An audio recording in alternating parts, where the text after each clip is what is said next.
Maithili express की शानदार प्रस्तुति।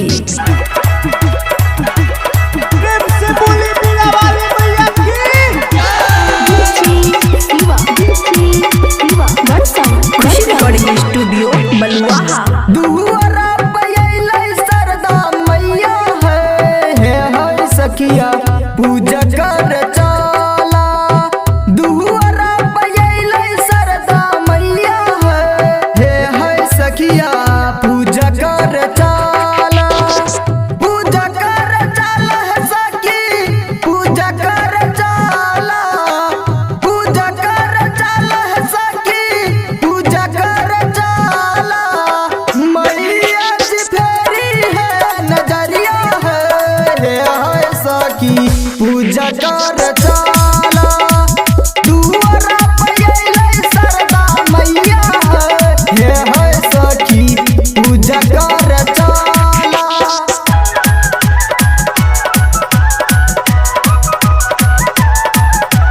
डीजे सनी भरसन डीजे सनी भरसन हंस के सवार कले छे हाथ में बीना है माई महारानी छिए ज्ञान के दानी है करी लाए करे भजनिया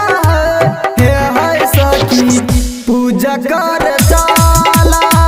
दुआरा पयले सरदा मैया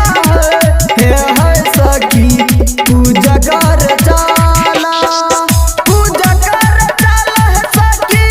पूजा कर चला पूजा कर चला है सखी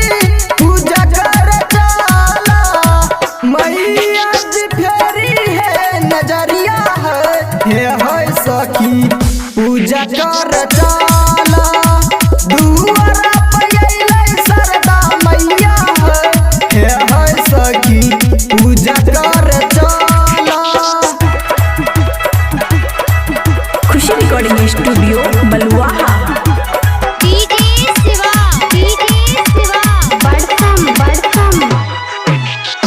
साल भर पयले है सखी मैया जी के परब सब सखी मिली जुली आरती करब विकास भैया बनल पूजागरी हो है सखी पूजा कर चला दुआरा पयले सरदा मैया